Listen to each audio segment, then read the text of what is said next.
اللهم صل على محمد وآل محمد.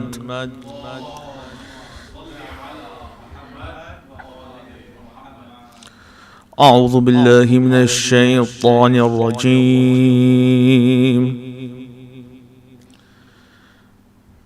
بسم الله الرحمن الرحيم. مثلهم كمثل الذي استوقد نارا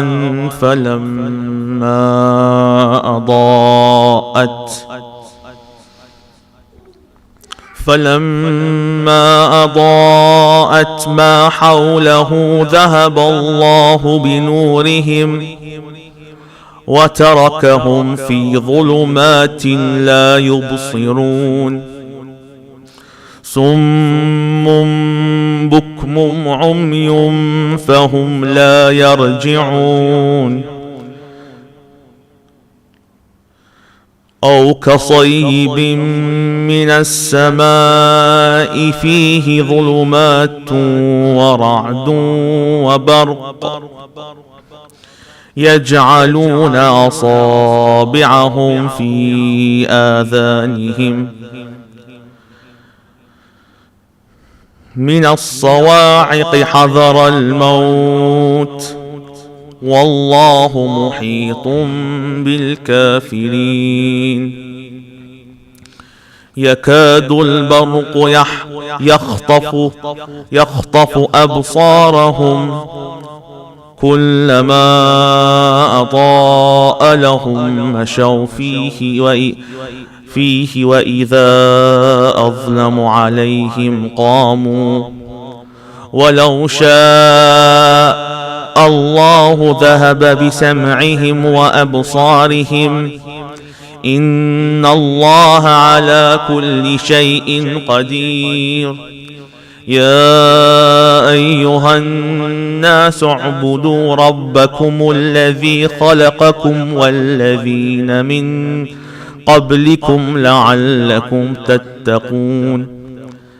الذي جعل لكم الأرض فراشا والسماء بناء وأنزل من السماء ماء فأخرج به من الثمرات رزقا لكم فلا تعجلوا لله أندادا وأنتم تعلمون. وإن كنتم في ريب مما نزلنا على عبدنا فأتوا بصورة من مثله وادعوا شهداءكم من دون الله إن كنتم صادقين. فإن لم تفعلوا ولن تفعلوا فاتقوا النار التي وقودها الناس والحجارة أعدت للكافرين. وبشر الذين آمنوا وعملوا الصالحات أن لهم جنات تجري من تحتها الأنهار كلما رزقوا منها من ثمرة رزقا قالوا هذا الذي رزقنا من قبل وأتوا به متشابها ولهم فيها أزواج مطهرة وهم فيها خالدون. صدق الله العلي العظيم. صلوا على محمد وآل محمد.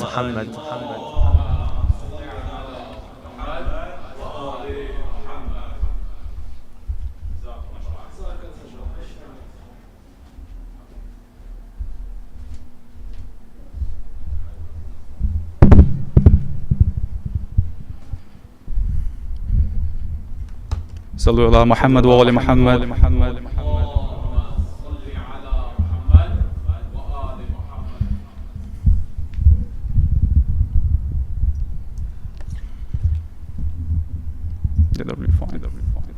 جزاك الله.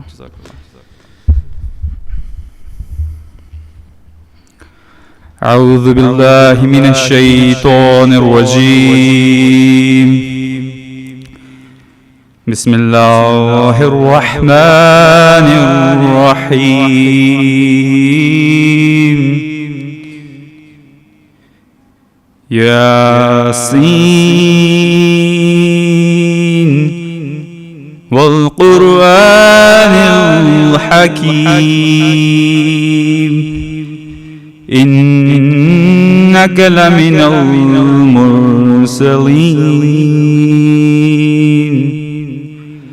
على صراط مستقيم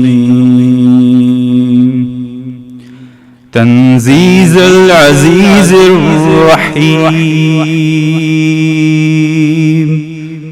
لتنذر قوما ما أنذر آباؤهم فهم غافلون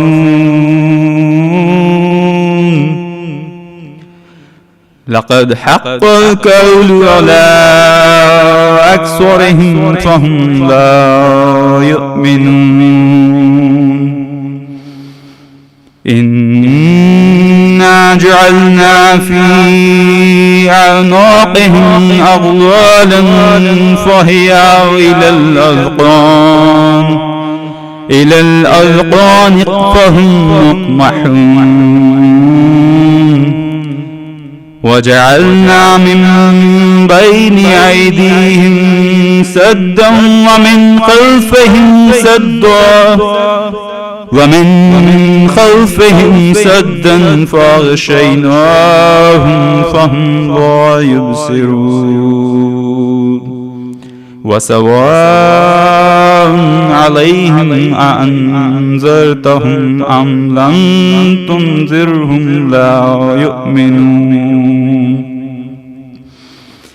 إنما تنذر من اتبع الذكر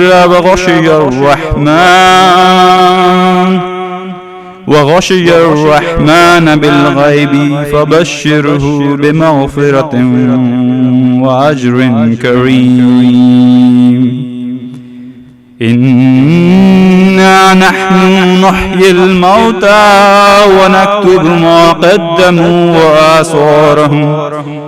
وآثارهم وكل شيء أحصيناه في إمام مبين واضرب لهم مثلا أصحاب القرية إذ جاءها المرسلون إذ أرسلنا إليهم اثنين فكذبوهما فعززنا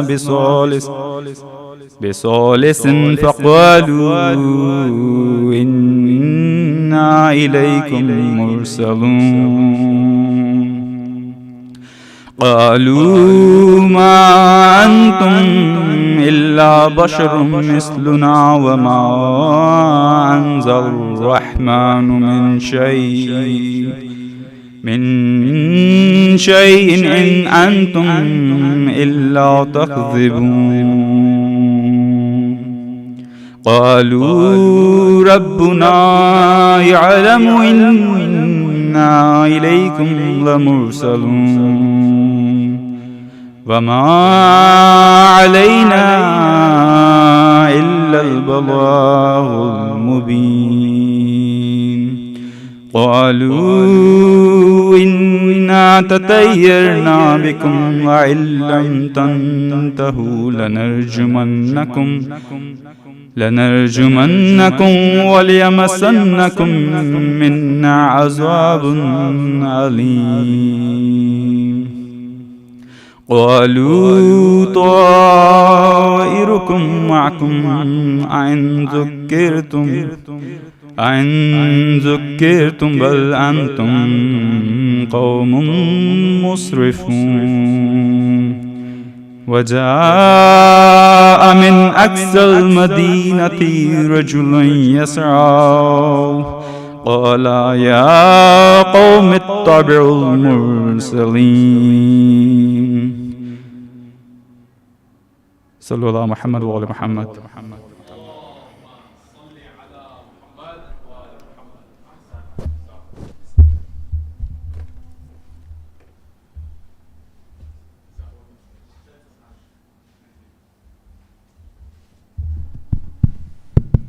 صلوا على محمد وآل محمد.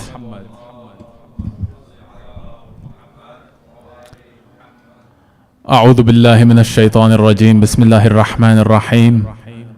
الحمد لله رب العالمين، والصلاة والسلام على سيد الأنبياء والمرسلين، خاتم النبيين، جد الحسن والحسين، أبي القاسم محمد.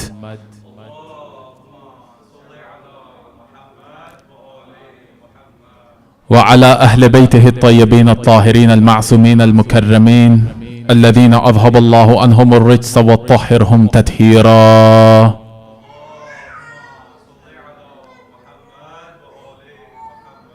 ولعنة الله على أعدائهم أجمعين. أما بعد، فقد قال رسول الله صلى الله عليه وآله: لا فتى إلا علي، ولا صيف إلا ذو الفقار.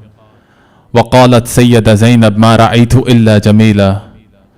In the name of Allah, the most gracious, the most merciful. Assalamu alaikum jami'an wa rahmatullahi wa barakatuh. We approach the end of the month of Rajab.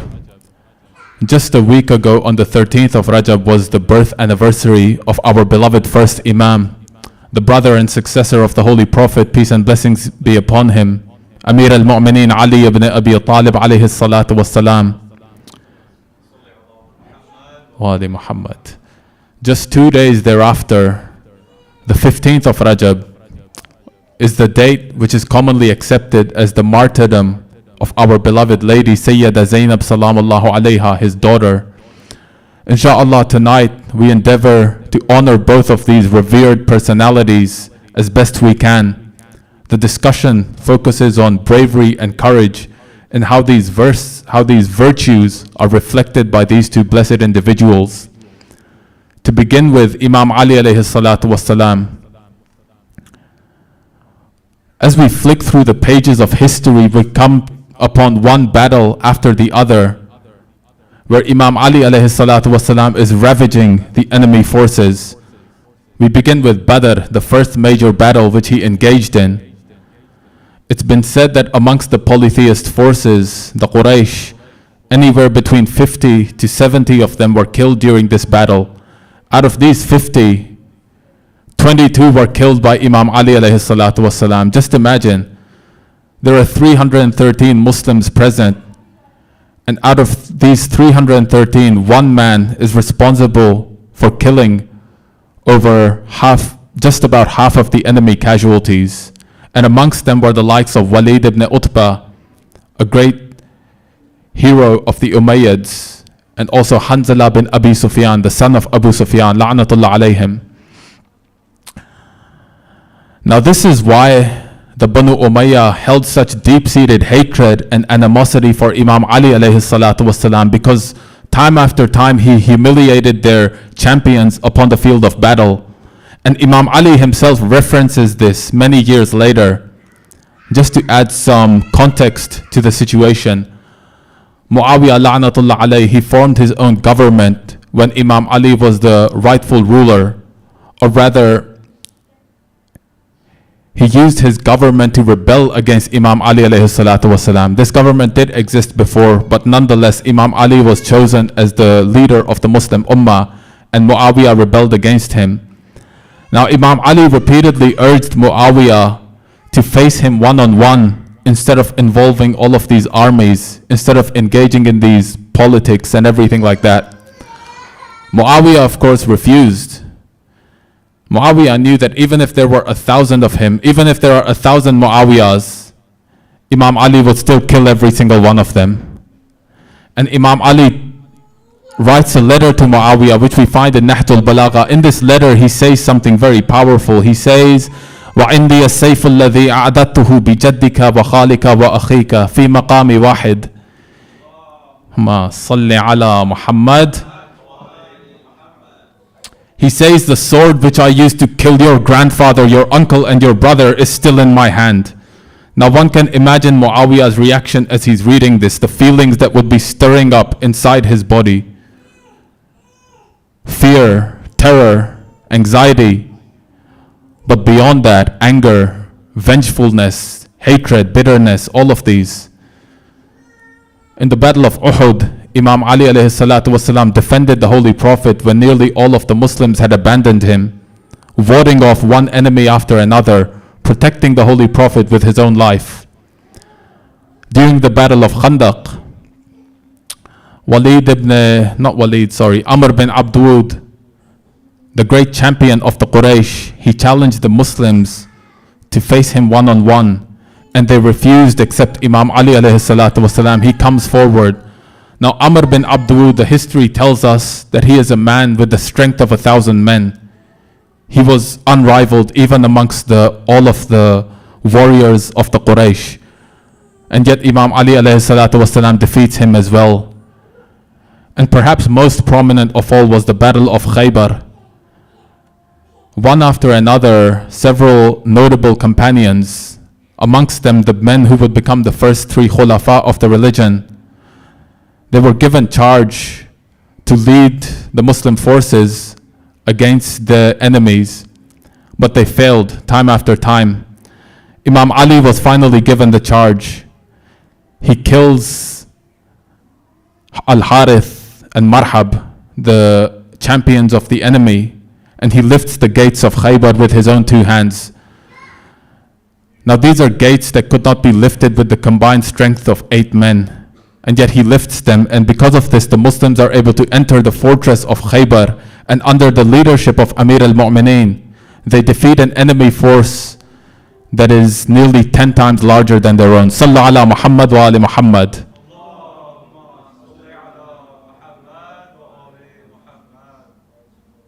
Inshallah, we'll leave these Imam Ali's feats of battle at that, but needless to say, Imam Ali's exemplification of bravery, courage, it goes beyond that. These are mere snippets of what he reflected upon the field of battle.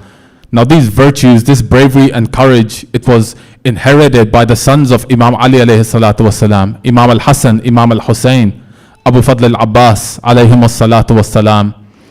اللهم صل على Muhammad. And on the plains of Karbala, Abu Fadl al-Abbas and Imam al-Hussein wreaked havoc upon the enemy forces up until they took their last breath. But these characteristics, they did not stop with the sons of Amir al-Mu'mineen. They also passed on to his daughter Sayyida Zaynab salamullahu alayha, the second personality whom we honor tonight. Zaynab itself, the word, what does this mean? Zayn means ornament or adornment, and Ab means father. She was the ornament of her father. She was the beauty of her father. She inherited these virtues, and while she didn't reflect them in the same way as we described before on the battlefield, she possessed them nonetheless, and she displayed them in the courts of Ubaydullah ibn Ziyad la'natullah alayh and Yazid la'natullah alayh. May Allah curse all of the oppressors. Now just think about Sayyida Zaynab's situation. Her children have been killed. Her nephews, except for Imam al-Sajjad, have been killed. And her brothers have been killed as well. Now Bibi Zaynab salamullahu alayha, at this point, she is amongst the survivors, the women and the children, and of course Imam al-Sajjad alayhi salam as well, who was crippled. She's experienced so much pain, horror, bloodshed, grief, sorrow, all of these things. And yet she still has a composed mind about her, and she is still able to look oppression in the eye and stand up to it firmly and strongly. Ubaydullah ibn Ziyad is there taunting her. He is telling her, how did you find the way Allah treated your brother and his family? And she replies with a timeless phrase, a phrase that we remember today, which is locked in our hearts. And inshallah, let us keep this phrase inside us when we feel low, when we feel hopeless. She says to Ubaydullah ibn Ziyad, "Ma ra'aytu illa jamila." I saw nothing but beauty. Look at what she's experienced. The loss of nearly all of her family members, being paraded from one place to another in chains, being flogged, suffering the thirst and open heat of Karbala, all of these things. And yet she sees something beyond that. I believe Brother Ali Al-Khatarani was reciting the verse Summun Bukmun Umyun Fahum La Yarji'un, I believe. So, deaf, dumb and blind, they will not return from this state. Ubaydullah ibn Ziyad was this kind of individual. He saw a victory, but in reality it was a very shallow victory. Sayyida Zaynab salamullahu alayha was broad-minded. She had a perspective that was dimensions above this cursed individual. She saw beauty where we cannot see it, where you and I cannot see it, because she has a perspective that is way beyond. Because Karbala did not stop at the death of these noble individuals. Karbala was a revolution, a movement, a message which echoed from that day up until our very day. And inshallah, it'll continue to echo strongly throughout history long after we're gone. It's something that will last through the end of time. A movement against oppression. She knew this, and this was the beauty that she referred to. To Yazid la'natullah alayhi in his court, she tells him, you will never erase our memory from the hearts of the people. Again, Zaynab salamullahu alayha holds such courage and conviction, regardless of the state she is in, regardless of how much she has suffered, all of the grief and loss. So, just to conclude, tonight let us take one simple key message away. Let us remember that no matter how low we feel in our lives, how hopeless, remember the words Ma ra'aytu illa jamila, just like Sayyida Zaynab. See that light at the end of the tunnel and try and realize that no matter how bad your situation is, no matter what trials and tribulations you're experiencing, tomorrow can bring something much better if you invest in the here and now. If you're committed, if you're determined, if you have that faith in Allah subhanahu wa ta'ala. So keep that faith, treasure it. Look back to the examples of the Ahlul Bayt and know that their sufferings are way beyond anything that we could ever imagine.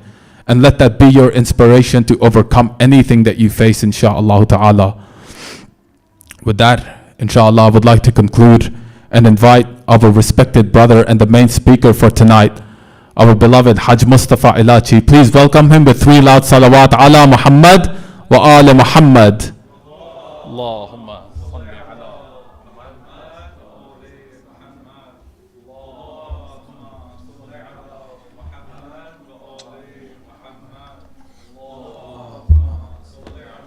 Muhammad wa ala Muhammad. Ya Rabbi ya Kareem.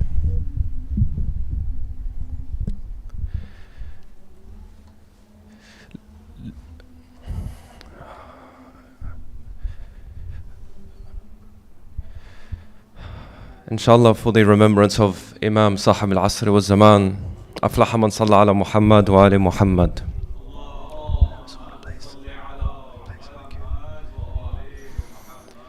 عجل فرجهم. أعوذ بالله من الشيطان اللعين الرجيم. بسم الله الرحمن الرحيم. وصلى الله على سيدنا محمد وعلى آله الطيبين الطاهرين المعصومين المكرمين. أما بعد، قال الله جل وعلا في كتابه بسم الله الرحمن الرحيم: محمد رسول الله والذين معه أشداء على الكفار رحماء بينهم. صدق الله العلي العظيم. Allah subhanahu wa ta'ala, He says in the Quran al-Kareem that Muhammad is Rasulullah sallallahu alayhi wa alayhi, and those who are with him are intense against the disbelievers, intense, and they are so merciful to the believers, to the ones who have accepted the Risala of Rasulullah sallallahu alayhi wa alayhi. And of course this verse, it descended in honor of the state of war, where they are fighting the kuffar, the people who have internally accepted Rasulullah sallallahu alayhi wa alayhi is a prophet, but they have maslahah, they have business transactions, they have a lifestyle they want to keep. You're the truth, Ya Muhammad, we know this. You're the honest one. You're the trustworthy one. Ahsan. But we have business in this world and we want to fight against challenging society. You're challenging how we run things. We want to keep people enslaved. We want to have a class system in place. We want to be the aristocrats of the Arab world. And you are challenging this. So you find Allah subhanahu wa ta'ala, He's in praise of a few personalities of the Ashab. And He mentions further in this verse that they are mentioned in the Injil and the Torah. Massive personalities. Of them is Amir al-Mu'mineen, Ali ibn Abi Talib, salawatullahi wa salamuhu alayhi.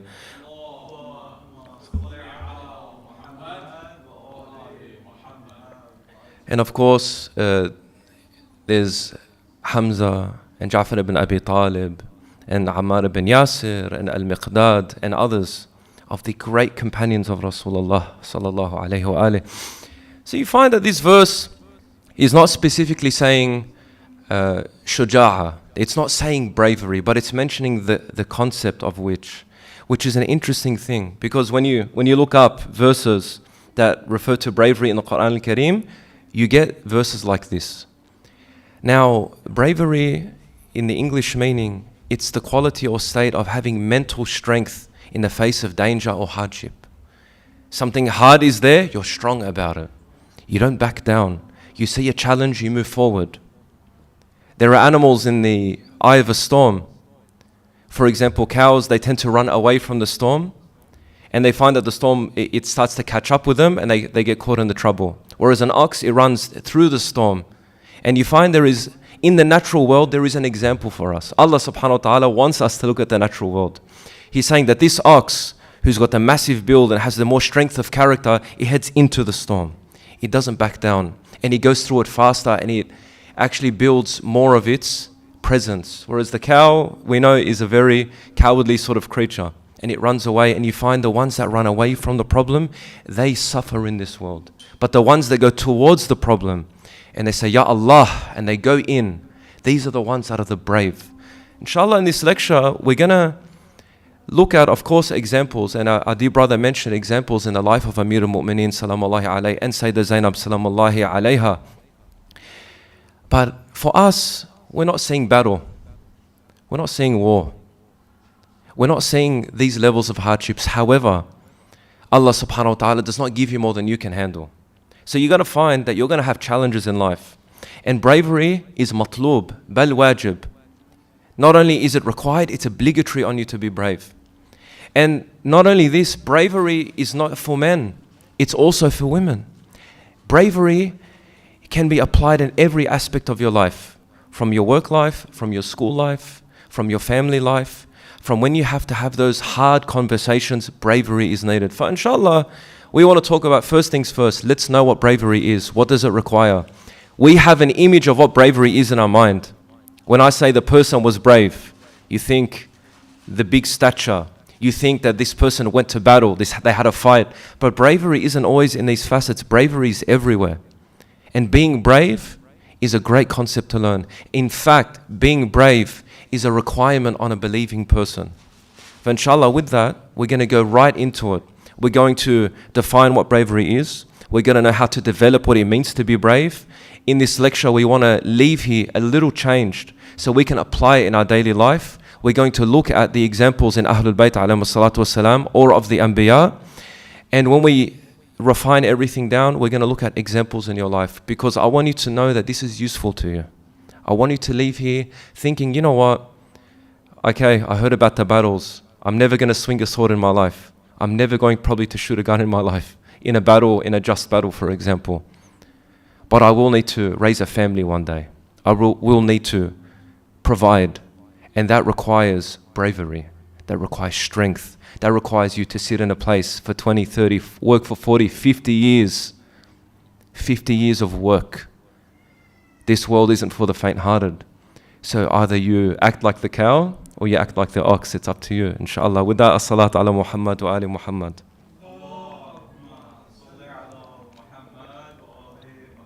Ash-shuja'a in Arabic, shiddatul qalb and al-ba's wal-harb. It's the strength of your heart in hardship or battle. So it relates to your heart. Now, when we talk about the heart, it's usually a soft thing. We say it's better to be soft-hearted, to be merciful, activity of your heart.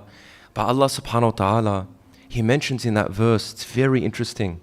Because sometimes Allah will stitch something together, we don't associate it generally speaking. He says, أَشَدَّاءَ عَلَى الْكُفَّارِ, the people that have animosity towards you. Because of who you are, you're strong against them. But when you're with your believing brethren, you're so rahim. This is part of strength too. This is part of bravery too. It takes a lot of bravery to be vulnerable with people. It takes a brave person to say how they're feeling. Now, we have an image of the brave man who doesn't say much and he doesn't want to express his feelings. This is a scared person. This is a scared person. This person is afraid to say, if you can't say how you're feeling about something openly, not with the emotion, professionally, say it to someone. Look, I'm a bit upset. Why is that? We don't want to admit that we're upset. It's a sign of weakness, correct? No. The ability to say something when you don't want to say it, but you have to say it, that's strong. So, bravery has an element of strength when it comes to battle, but also has a softness about it. It's the ability to stand and say what needs to be said at the time and at the right time. For you find Ahlul Bayt alayhim as-salatu was-salam, Amir al-Mu'mineen salamullahi alayhi, he's a zahid in this world. He's up all night crying in prayer, and then he's on the battlefield and people are running scared. They say, our scholars say that the Imam is so contradictory. And we say, what do you mean? How does he have any contradiction? We say the contradiction isn't a negative, it's a positive contradiction. How can a person be so powerful in battle, yet so soft with a child? Have you met people that have been at war for years? They are war hardened. They come home and they find it hard to hug their children. It's very difficult.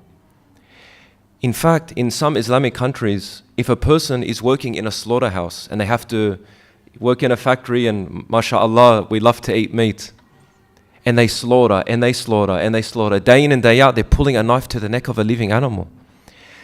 Some Islamic countries say it is a legal requirement. After 2 years, you go do agriculture. Why?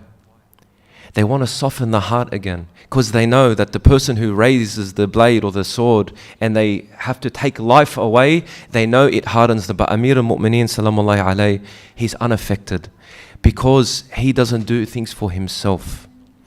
When you have your focus in Allah subhanahu wa ta'ala, you find you don't have the emotional damage that comes with the blows of this world. When you ask, how does Sayyida Zaynab salamullahi alayha manage? She's connected to the creator of this universe. And she has full comprehension of the reality of this world.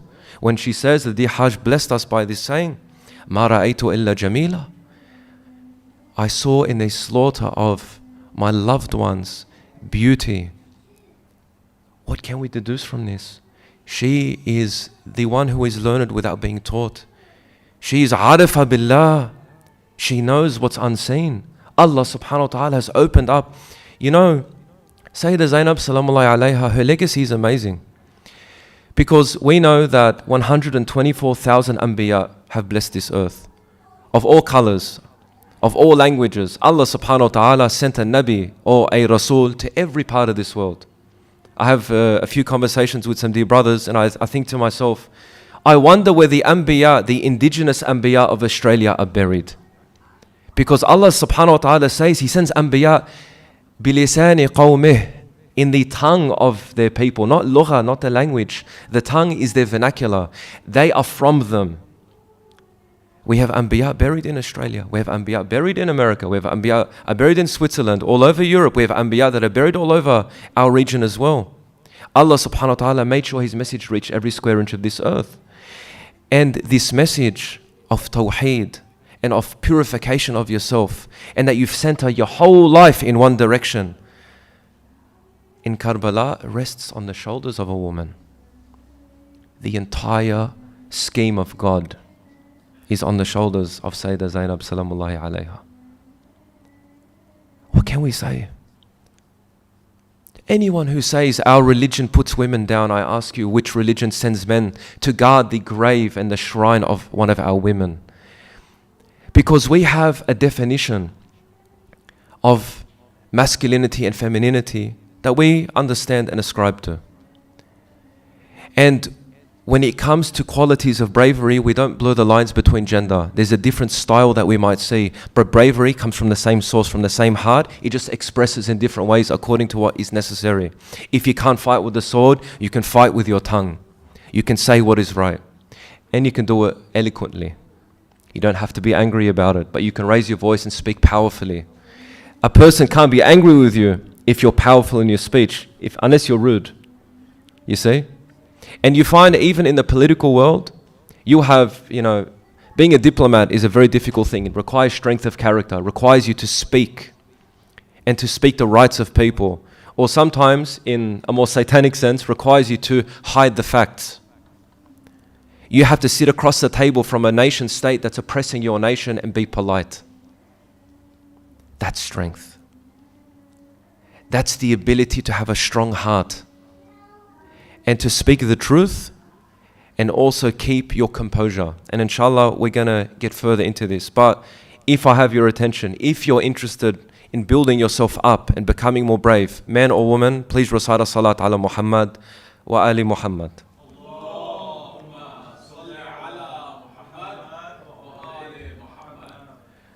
Amir al-Mu'mineen salamullahi alayhi has a beautiful hadith. It's very lovely.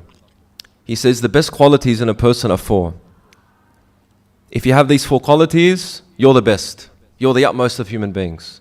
Have these 4 qualities. If you work on them and try to gain them if you don't already have them, or if you have them, you want to build it up further, this will make you a fantastic human being. Not only that, it'll give you success in this world and in the next, and Allah subhanahu wa ta'ala will look at you with a very special gaze. He says the best qualities are 4. Wisdom and intellectual struggle. Being wise and striving with your mind. Using that brain of yours. If you think, I'm not so smart, no, you're smart at something. Allah subhanahu wa ta'ala gives everyone a gift. Everyone has a gift. There is something you're good at. It might not be what your parents want you to be. You have to have a discussion with them. But everyone has a gift. Everyone can attain wisdom. And Allah subhanahu wa ta'ala, He says He gives wisdom. Maybe it's just a matter of asking, Ya Allah, give me wisdom. Because in the Quran al-Kareem, Allah mentions this. I give wisdom, and whoever receives this has gotten something abundantly great for them. It's very good. He says, again, the next quality. So we said wisdom and intellectual struggle, striving with your mind, learning, becoming that worker that can provide, using their mind, or learning that trade, becoming a master at it, and being able to see ahead of what you need to do. That's wisdom, having foresight. Then he says, modesty and the struggle against your desire. Allah, modesty. Hala, we say modesty for women, hijab and affa. Khair. Modesty for a man. That gaze that we do, that desire that is never fulfilled. He says you have to fight against this. Now we're getting to bravery. This is a fighting spirit. That young man who's young, not old enough to be married, or maybe that married man who's just too busy to tame that self, or woman who can't tame herself, who can't be married, things like that. There are very strong desires in our body. And he says that modesty, affa, being a modest human being, not looking with desire, looking at a human being as a human being, looking at a human being as a human being. Having a clean heart when you talk to the opposite sex, if you have to. You're at work. Having a clean heart, that's a struggle. But when you get it, you level up. You've got 2 other qualities now. You've got your wisdom and you fought with your intellect. Now you've got your modesty. You can have clean relationships with people, necessary clean relationships with human beings. You level up again. You're halfway there. He says the 3rd one, strength is one of the greatest qualities, but you have to, and it's battle, he says, you have to make it battle against your anger. Hands down one of the hardest. We've all been angry here. We've all yelled and screamed at some point. None of us here are masoom. That's why we venerate the masoomin so much, because they are such illuminations in this world for us. They're such an example. We need guidance. You have to fight against anger. Not use your anger to fight against another human being. And in fact, the person who loses it, as we say, in a slang way, they don't have fight in them. I say this to myself and to others. I'm not coming here with a perfect form. I have my issues too. But the Imam is guiding us, inshallah. So once we have that strength and we fight against that anger, this is the building block of bravery. This is coming up. Justice and its struggle against balancing the powers of your soul. You have justice within you. SubhanAllah, I had a class with some students today. They were younger students. And I asked them, anyone who wants to challenge that there is an existent, necessary being we call Allah subhanahu wa ta'ala, Allah has called Himself. When you want to confirm this, where do you have to go? Oh, some might say Quran, Hadith. No. The atheist doesn't believe in Quran. They don't believe in anything. They believe in what they believe. They believe in what they believe to be true. You have to go back to yourself. Your aql, your intellect, you have a fitrah, you have this innate being inside you that kind of guides you if you listen to it. When you do the wrong thing and you feel bad, you do that wrong thing, and that nafs of yours says, why did you do that? And everyone has this. Everyone has this. If you want to ask, how do we know what's moral and what is not moral? What if it's okay to steal? I'm hungry, I want to steal from this person. Stealing is always wrong. What if I want to steal? Ask the thief, do you like someone to steal from you? He says no. So you don't like it for yourself, you like it for others. That's how you can ask your mind the existence of Allah subhanahu wa ta'ala. When you look at this universe we're in, it's a designed place. You wouldn't say that any square inch of this building came by random. You know that there has been a lot of thought and intellect behind this. This is very powerful. Because it's not just knowing God is there. It's also knowing we have qualities in us that we can tap into. And of them is justice. We have this idea that if something is wrong, we have to balance it out. Justice. Something is tipping this way, I have to tip it the other way. I have to bring things back to balance. And that sense of justice allows you to balance not just your world around you, but yourself. You have to balance yourself. Anger is not always bad. Sometimes you need anger when you want to protest for your rights. But you have to limit your anger in that respect. You can have desire. You're not supposed to remove that desire, but you have to balance it through zawaj, through marriage, and expressing it in the halal way. You have an imagination that runs wild. You think all sorts of things. One person gives you a funny glance in the masjid. Oh, he must hate me, she must hate me. You can reel that in. You find that your sense of justice is not only in the external world to fight what is wrong in this world, it's also to balance yourself. Where does that put you? What's the platform? It makes you aqil. It makes you a person of intellect. We're not just saying a smart person. You can be a simple farmer in the fields of Afghanistan and not know how to read or write and be aqil. You can be an academic in the best universities in this world, and you can be non-aqil. Aqil is the ability to see what is right and wrong through Allah subhanahu wa ta'ala. This is the aqil. The person who knows that I'm from somewhere, Imam Ali alayhi salam, he says, Allah have mercy on the one who knows where he's from and where he is and where he is going. That's the mercy of Allah upon you. You know where you're from. Inna lillah wa inna ilayhi raji'un. We are from Allah. Allah's created us. He's created this grand soul. We're here in this dunya and we're going inshallah to Jannah. Imam Hussein alayhi salam, he says, don't sell yourself anything but for Jannah. So okay, where's this all going? The way you derive bravery, the nafs is interconnected. So you're realizing that through these teachings of the Imam, if you break down what is being said to you, you can't be a brave man and be weak to your desire, for example, to the opposite sex. You can't be a brave woman and be weak to your desire to the opposite sex. For example, I think it's funny when we ask the Imam to come, and then we think to ourselves, do we really want the Imam to come? Ask yourself this question. It's a funny thought experiment. Do I really want the Imam to come? Because the Imam's going to come, he's going to know, he's got your file, he knows everything. So he's like, well, I want a fighter, but these enemies of mine that are going to fight against me, they're not just going to draw the sword. They might send that beautiful lady towards you. They might send that rich man towards you, depending what you desire. Shaitan works through our desires. The person who shuts it off and controls it and becomes aqil, shaitan can't get to them. So when you want the Imam to come, Allahumma ajil walika al-faraj wal-afiyata wal-nasr, okay, alhamdulillah. But the Allahumma salli ala Muhammad. But the Imam wants brave people. He wants a strong heart. He wants a person who's balanced their inner world and their outer world. So there's no contradiction between their inner world and their outer world. Okay. Who's interested in becoming brave? Please, if you are, sallallahu ala Muhammad wa ali Muhammad. Muhammad wa ali Muhammad. Inshallah, when I ask you to recite a salawat, I want to hear the bravery in it. Sallu ala Muhammad wa ali Muhammad.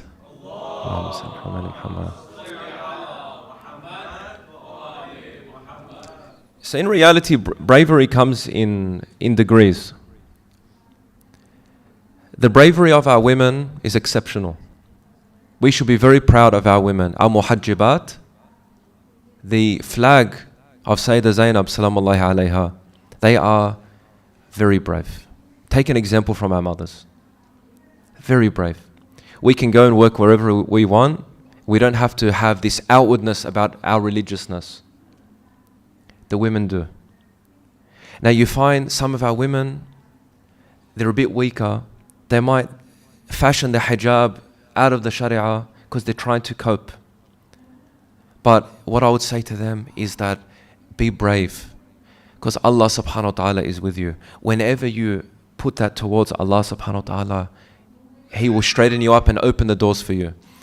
Our men, it's funny, that handshake in the office, you meet a new client, you're accepting an award at university, at high school, and the teacher, opposite sex, whether you're a female and it's a male or vice versa, and you feel embarrassed to do this, or to say, in my religion, 1, 2, 3.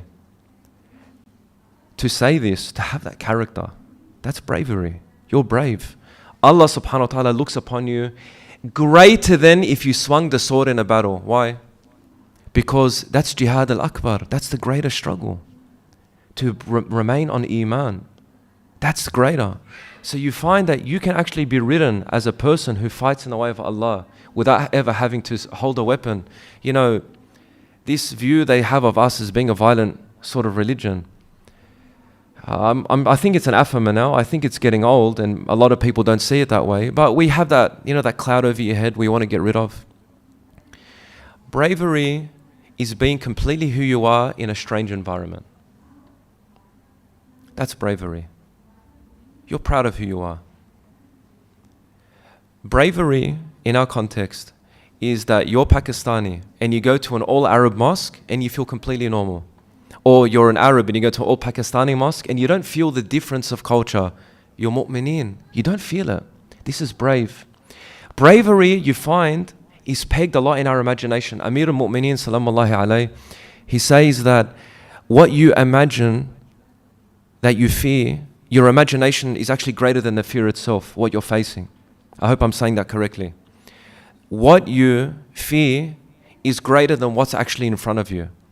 So if you fear a thing, how do you train yourself to be brave? I want all of you to think about something that you're scared of doing, that's halal and not dangerous, just emotionally difficult for you.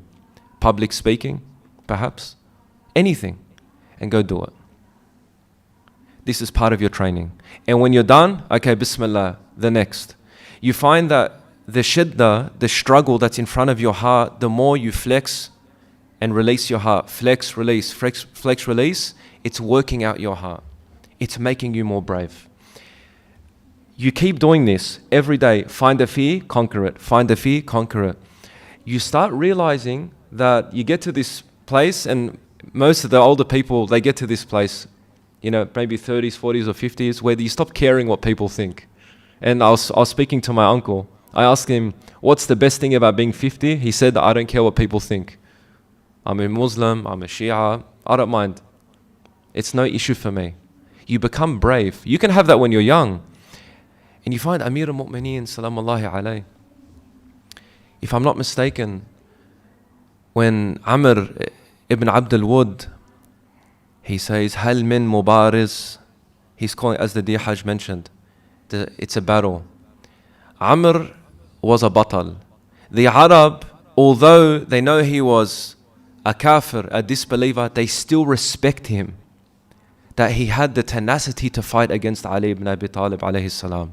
They respect his ability. He was defeated, and we venerate Imam Ali alayhi salam for beating the best of the Arabs. But he's still respected for the fact that he stood up like a man and he was brave.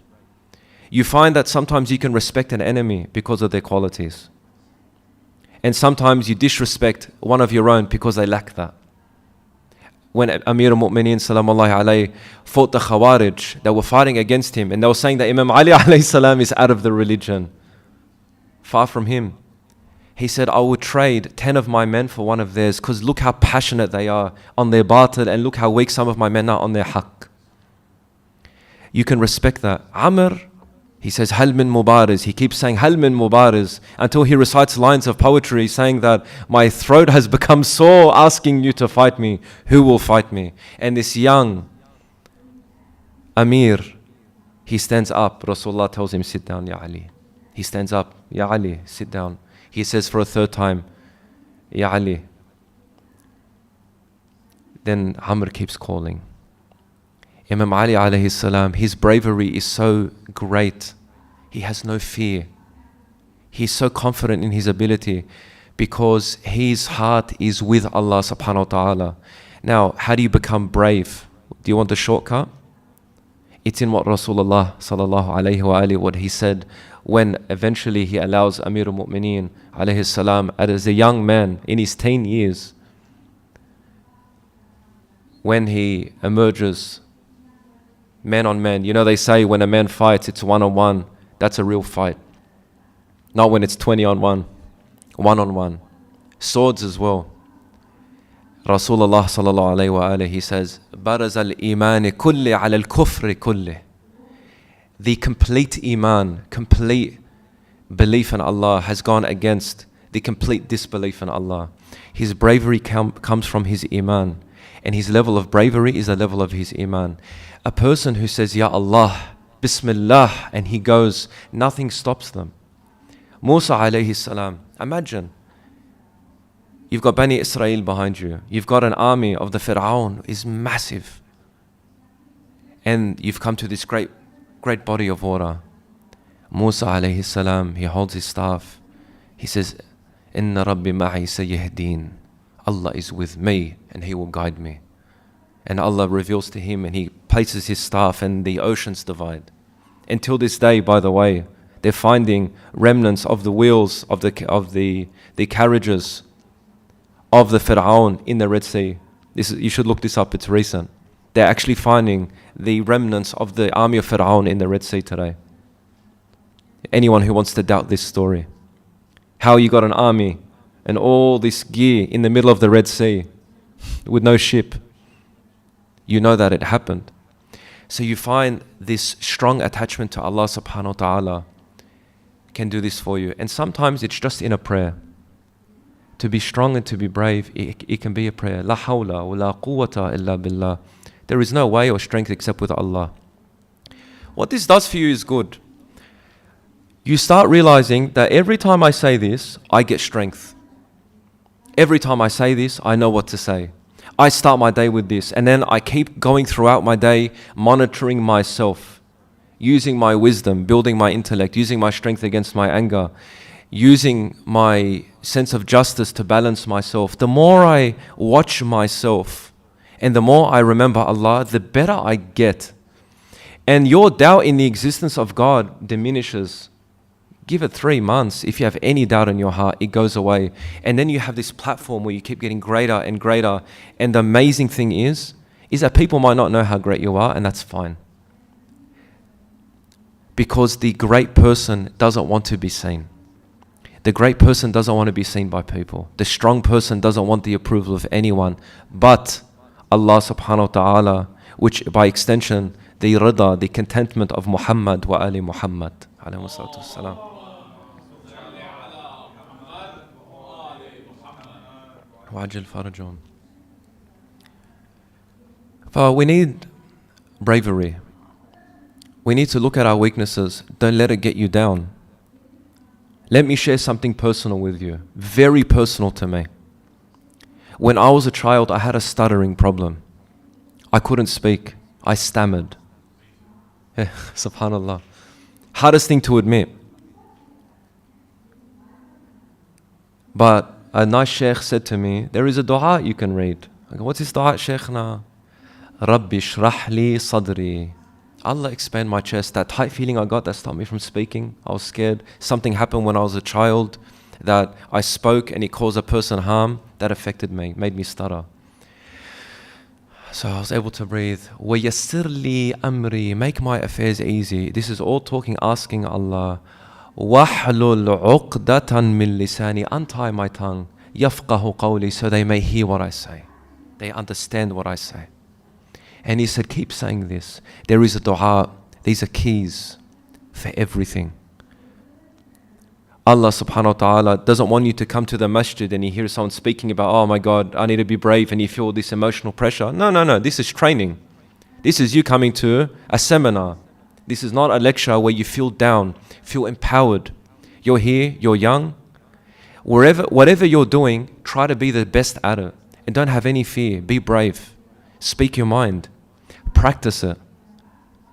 Sometimes, in our culture, it's good to be humble. It's good when we greet each other. رُحَمَاءَ بَيْنَهُمْ. When you're out in this world fighting for your rizq, when you're fighting to make your place in this world, be fearless. Doesn't mean you're impolite. It just means you're confident in yourself. And let me tell you something. People like confidence. People really respect confidence and competence. Competence, they like a person who's confident and knows what he's talking about. People that are confident and they yammer on, no one respects them. But if you're a competent person, you know what you're doing at work. You've studied, you know how it works, and you push. And you have restraint when someone says something wrong to you. People respect you. God respects you. Allah subhanahu wa ta'ala looks upon you and says, look at my abd, look at the Shia of Amir al-Mu'mineen alayhi salam. This person has tamed himself. This is a real man. This is a real woman. They've restrained themselves, they've perfected their character, they've built that platform, they have the 4 qualities, and they have become, inshallah, a follower of the Imam of our time, a true follower of Muhammad, wa Ali Muhammad, عليهم الصلاة والسلام أجمعين. Allahumma salli Muhammad ali Muhammad. For inshallah, your preparation for the Imam is prayer. Your preparation for the Imam is working on yourself and seeking knowledge in your religion, and seeking knowledge in everything that you do. Whatever you do for work, be the best at it, because the Imam will need that job for you to do that job for him one day. If you're a mechanic, be the best damn mechanic there is. Work honestly. Do a good job. Don't let the customer come back. You're an IT technician. You make sure that that is set up correctly and everything runs high bandwidth. Make sure there's no latency in your connection. If you're a doctor, give the people the emotional reassurance when you administer your care for them. Be the best. This is preparation for the Imam. This is the activity of the brave, and this is what the Ahlul Bayt alayhim salatu wassalam push us towards. And inshallah, with that, we ask Allah subhanahu wa ta'ala to give bravery to the victims of the earthquake in Turkey and Syria. We ask Allah subhanahu wa ta'ala to give bravery to all the madhlumeen, all the oppressed in this world that are the victims of a bad economic system and bad politics which takes their rights away. We ask Allah subhanahu wa ta'ala to strengthen their hearts and to give us the means to send them money so they can live and have dignity in this world. We ask Allah subhanahu wa ta'ala to hasten the reappearance of our Imam. We ask Allah to make us of the followers of the Imam. We ask Allah subhanahu wa ta'ala to bring us together, whatever our background, under the umbrella of Muhammad wa Ali Muhammad, inshaAllah. Walhamdulillahi Rabbil Alameen.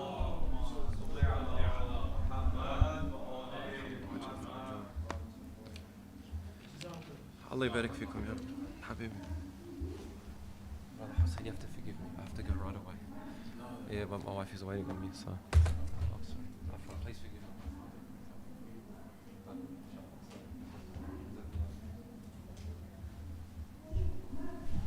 صلوا على محمد وآل محمد.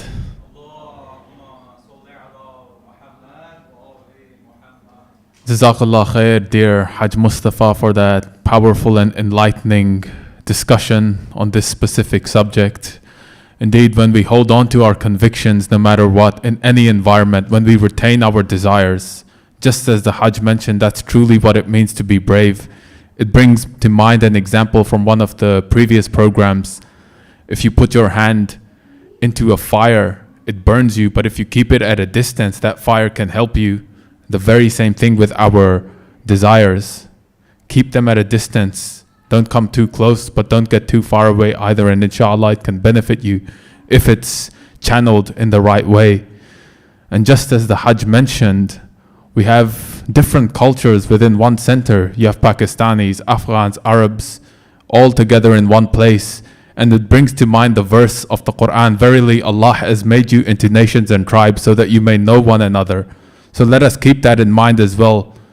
Learn from each other, enrich yourself with the culture of other people, and inshallah we'll grow together as an ummah. Jazakallah khair, Hajj, once again. May Allah subhanahu wa ta'ala bless you for your continued efforts for the Ahlul Bayt عليهم الصلاة والسلام. Inshallah ta'ala, for the next segment, for the final segment of the program, I'd like to invite our dear brother Jahangir Hussain to recite a manqabat in the Urdu language. Please welcome him with a salawat ala Muhammad wa ali Muhammad.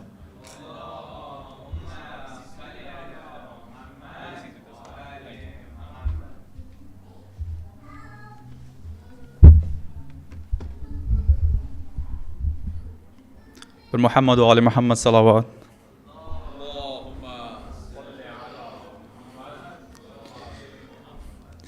I will be reciting a manqabat that contains the quality of Imam Ali ibn Abi Talib alayhi salam. Obviously the qualities are uncountable, but it does contain like few. This was written by a poet named Sibt Jafar Zaidi. It's like he was one of the renowned poet, a writer, religious scholar who got martyred in March 2013 in Pakistan. So first of all, I would like to request, please recite Fatiha for him, for Shuhadai Karbala, and also my father-in-law. Actually, he was also a great scholar in Lahore. He was a principal of one of the Islamic Institute. So please recite Surah Fatiha for all of them. بسم الله الرحمن الرحيم الحمد لله رب العالمين الرحمن الرحيم مالك يوم الدين إياك نعبد وإياك نستعين اهدنا الصراط المستقيم صراط الذين أنعمت عليهم غير المغضوب عليهم ولا الضالين صل على محمد وآل محمد بل محمد وآل محمد صلوات.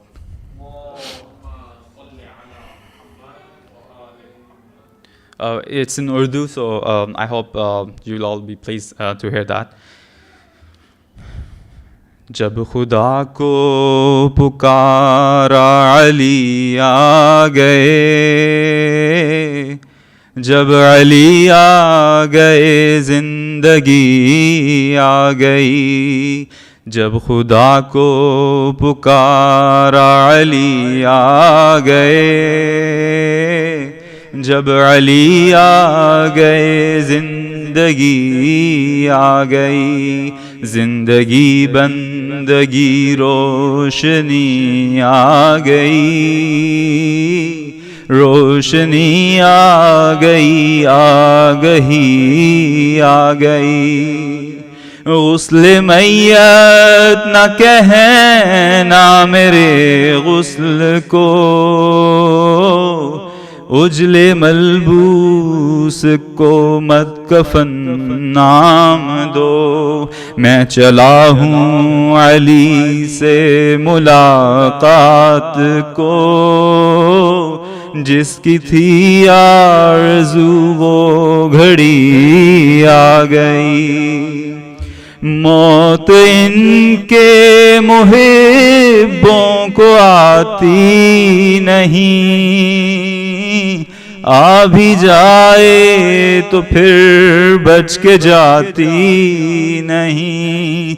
मौत का क्या खतर, मौत से क्या हज़र, اس سے بچنا بھی کیا آ گئی تیری مسند پہ غیروں کو بٹھلا دیا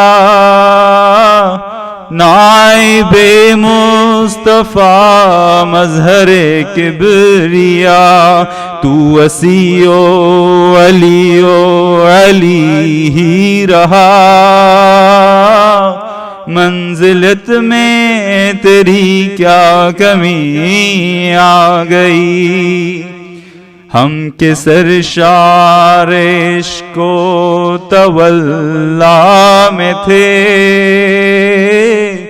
جانتے ہی نہ تھے نفرت و دشمنی یہ تبرہ بھی واللہ کیا چیز ہے ہم کو اغیار سے دشمنی آ گئی مسلک کے عشق میں مانگنا عیب ہے میں بھی خاموش ہوں وہ بھی خاموش ہیں ان کو سب ہے خبر اس لیے چپ ہوں میں کیا ہوا آنکھ میں گر نمی آ گئی خمس دینا مودت کی ایک شرط ہے اور نہ دینا بھی مثل فدق ہے گناہ حق کے سادات و زہرا کے مکروز سے جب تبرہ سنا تو ہنسی آ گئی کیوں نہ روئیں وہ قسمت کو اپنی صدا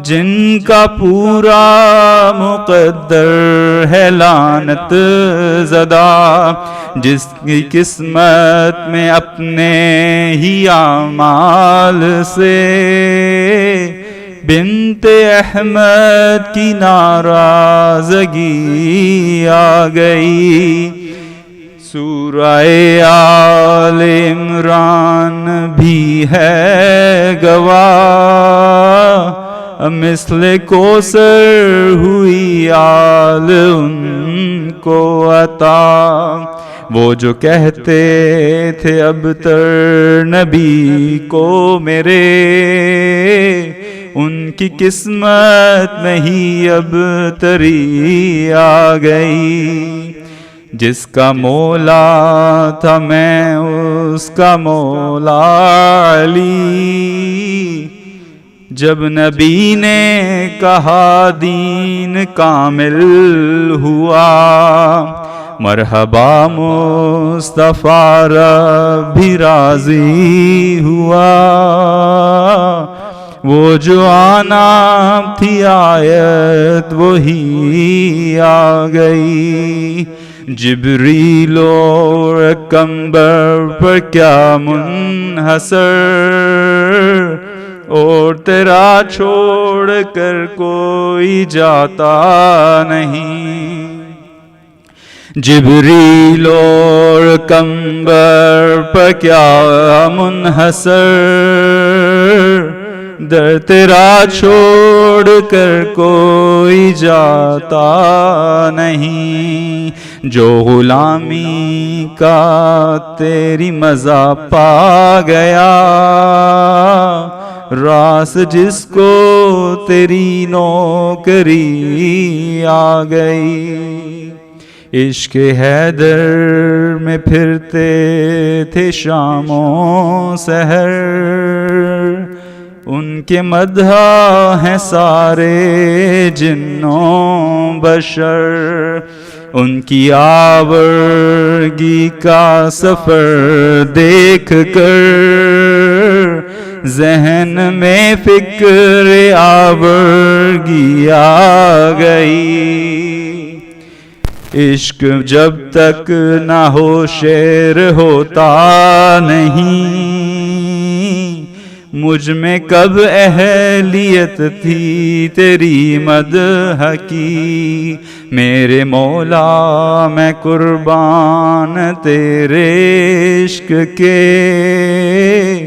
سبت جعفر کو بھی شاعری آ گئی.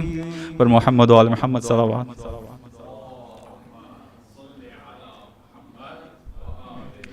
Would like to request everyone to please stand up and face towards Qibla so we can recite Ziyarah.